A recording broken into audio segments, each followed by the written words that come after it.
ఒక సీనియర్ నాయకుడు ఆంధ్ర రాష్ట్రానికి దాదాపు 14 సంవత్సరాలు ముఖ్యమంత్రిగా చేసిన వ్యక్తి మన చంద్రన్న 30 సార్లు ఢిల్లీకి వెళ్ళినా కేంద్ర ప్రభుత్వం కదలలేదు.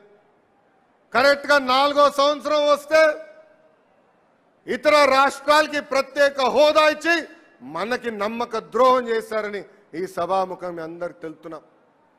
మన చంద్రన్న చేసేది ధర్మ పోరాటం, కానీ మోడీ గారు చేసేది అధర్మ పోరాటం.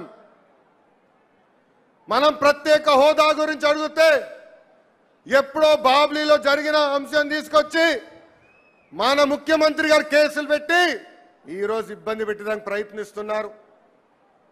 అయ్యా మాకు రైల్వే జోన్ ఇవ్వండి అని అడిగితే వాళ్ళ పార్టీకి చెందిన ఎంపీ గారు ఏమంటారు, మీరు మాట్లాడితే ఈడీ దర్యాప్తు ప్రారంభిస్తామంటారు.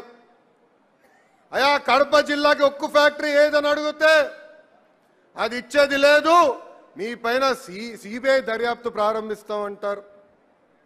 ఎందుకు మీరు మమ్మల్ని బెదిరిస్తున్నారు? ఏం తప్పు చేసామని బెదిరిస్తున్నారు? ఆంధ్ర రాష్ట్ర హక్కుల కోసమే ఈరోజు తెలుగుదేశం పార్టీ పోరాడుతుంది.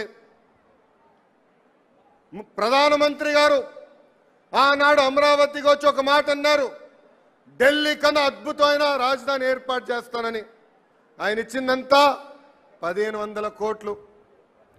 మన అమరావతి ఆంధ్ర ప్రజల కళ అమరావతి అంటే వాళ్ళు అమరావతి అంటున్నారు. ఇది చూసి ముఖ్యమంత్రి గారు బాంబేకి వెళ్ళి అక్కడ ఒక పిలిపిస్తే కేవలం 60 నిమిషాల్లో 2000 కోట్ల రుణాలు వచ్చినాయని ఈ సభాముఖంగా మీ అందరికీ నేను తెలుపుతున్నా.